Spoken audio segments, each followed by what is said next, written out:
Vai lá, Megali, sua barba palestina, elegante e tal, no Café com Jornal, toda a equipe do Café com Jornal, Laura Ferreira, todo mundo lá no estúdio da TV Bandeirantes, sincronizado aqui no estúdio da Band News FM. Também acontece a mesma coisa com o Band News TV, que até há pouco o Rafael Colombo comandava o noticiário. Se você sintonizar o Band News TV ou a TV Bandeirantes, sintonizará automaticamente, verá aí as imagens aqui do estúdio da Band News FM em São Paulo, esta transmissão ao vivo, portanto. Minha gente, hoje é um dia histórico, ontem foi um dia histórico e essa repercussão, claro, predominará nos próximos dias, salvo se a Lava Jato resolver aprontar alguma novidade ainda mais retumbante do que a prisão de um senador em pleno exercício do mandato, e não apenas um senador, Delcídio do Amaral, mas um senador que ocupava mandato pelo partido do governo, da bancada majoritária do governo, mas não apenas um senador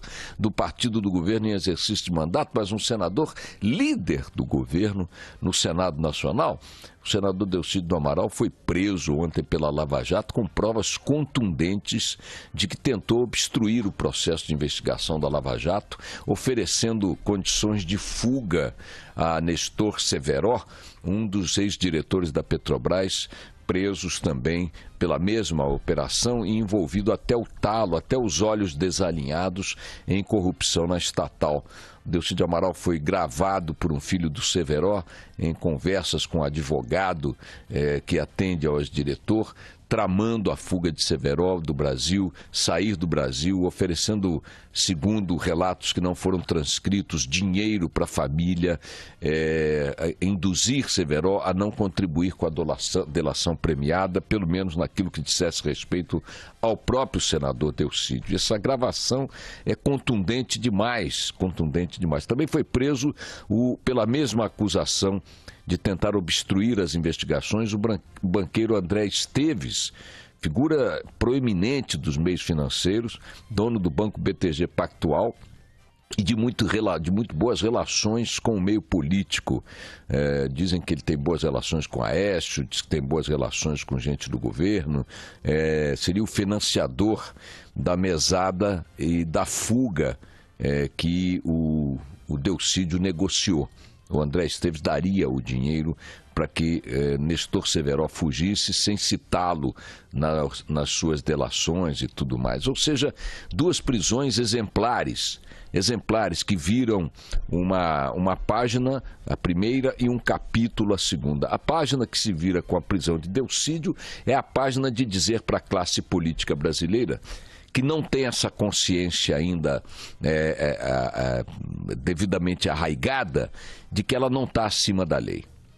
Não está acima de senhores Renans, senhores Cunhas, todos os senhores do Senado Nacional, senhores Collor, senhores Sarney e tal, saibam o seguinte: vocês não estão acima da lei. Vocês sempre agiram como se estivessem. As instituições brasileiras conviveram com vocês como se vocês estivessem acima da lei. Mas saibam, ontem deu-se um exemplo concreto de que ninguém no Brasil está acima da lei, possua o mandato e a cota de poder que possuir, e isso é um alerta para os demais parlamentares e os demais políticos. Delcídio do Amaral, líder do governo na Câmara, está preso. E o capítulo que vira, que não é uma página da história, mas é um capítulo, é que a Lava Jato agora cai no campo financeiro, prendendo o seu primeiro banqueiro. Lembrando que no mensalão, a maior pena aplicada efetiva de perda de liberdade do mensalão, as maiores perdas foram para um publicitário, Marcos Valério, e para uma banqueira, dona daquele banco rural, não me lembro o nome dela, Kátia qualquer coisa. Está em cana até hoje. Então a ideia de que também é banqueiro, também é poderoso, também tem dinheiro e tal, amigo de político, etc. e tal, também o recado está dado. Senhores, os senhores não estão acima da lei. Mas o que eu queria comentar rapidamente para encerrar aqui esse bom dia para vocês, queridos ouvintes, é o seguinte: na gravação feita pelo filho de Severó, a dona do Banco Rural, Kátia Rabelo, me dera que é a cola. Nessa gravação feita pelo filho do Severó, que pega a fala de Delcídio do Amaral com o advogado do Severo, negociando fuga, propina, etc. e tal, há alguns trechos que eu queria destacar e que não são os principais. É engraçado, né? Lá vou ouvir essa gravação. Não, quero que vocês ouçam esse trechinho aí que está meio incompreensível, mas eu traduzirei na sequência. Vai. O Michel conversou com o Gilmar também, porque o Michel está muito congelado. Esse Michel que ele cita aí, essa confusão de sons, é o Michel Temer, vice-presidente da República. Segundo Delcídio do Amaral, nessa gravação, o vice-presidente da República, Michel Temer, conversou ou iria conversar com o ministro Gilmar Mendes do Tribunal Superior, do Supremo Tribunal Federal, para interceder por Jorge Zelada.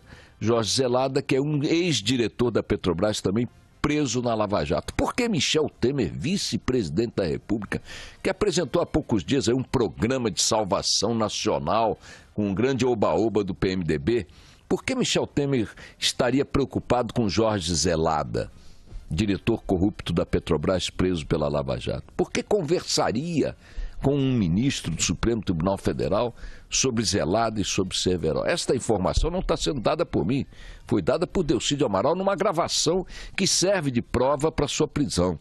Então tem que se perguntar ao senhor Michel Temer, ou então aos seus porta-vozes no PMDB, né, que há poucos dias se posicionaram como salvadores da pátria, imunes a tudo e tal. Seguinte, o que o senhor Michel Temer está enfiado nessa história? O segundo trecho é o trecho em que eu solto aí rapidamente. Aberto, Paraguai ou Argentina. Entendeu? Vai embora. Eu já levei muita gente por ali. Eu já levei muita gente por ali, é a frase final dessa gravação, também com som pouca qualidade. Isso é o advogado do Severo dizendo que já levou muita gente pela fronteira. O advogado do Delcídio, né? Do Delcídio, dizendo que já levou muita gente pela fronteira do Paraguai para fora do Brasil, dando fuga a procurados pela lei pela fronteira do Paraguai. Então tem que ir à OAB hoje, assim como alguém do PMDB tem que dizer, ou o próprio Michel Temer, que história é essa de ele estar preocupado com o diretor preso da Petrobras, ex-diretor? A OAB hoje tem que se pronunciar sobre o papel, os limites do papel de um advogado no seu dever de defender as testemunhas, de defender os clientes. Esse cara está dando fuga a criminoso pela fronteira do Paraguai, se jactando, né, desse tipo de habilidade. E eu acho que é importante a OAB hoje se pronunciar. Afinal de contas, esse cavalheiro é do mundo da lei ou do mundo da marginalidade? Ou os advogados podem transitar com desenvoltura entre os dois mundos sem nenhuma consequência? Finalmente, só para dar a cereja do bolo, achei muito engraçada ontem a atitude de Aécio Neves, né? Pretenso candidato do PSDB à presidência da República, com ar solene, comentar as prisões de ontem, ou porque não sei o quê, porque o PT, porque a Dilma, porque o Palácio do Planalto, plá, plá, plá, esquecendo de duas coisas. Primeiro, de suas estreitas relações com o banqueiro André Esteves. Estreitíssimas relações com o banqueiro André Esteves, que, pela que eu li hoje no jornal, financiou campanhas dele. Então, Aécio, vai devagar, porque esse caldo pode entornar para o teu lado. E segundo, esquecendo de dizer, por dever de verdade, que o Delcídio Amaral, o mesmo Delcídio Amaral, foi ungido à diretoria de petróleo e gás da Petrobras, a mais poderosa das diretorias da Petrobras, por ninguém menos que Fernando Henrique Cardoso, o grande príncipe do PSDB. No governo Fernando Henrique Cardoso, Delcídio Amaral pôs o pé dentro da Petrobras como diretor de petróleo e gás. E foi obra sua levar também Paulo Roberto Costa, o outro diretor corrupto da Petrobras que está preso na Lava Jato, envolvido na Lava Jato, para a diretoria de petróleo e gás.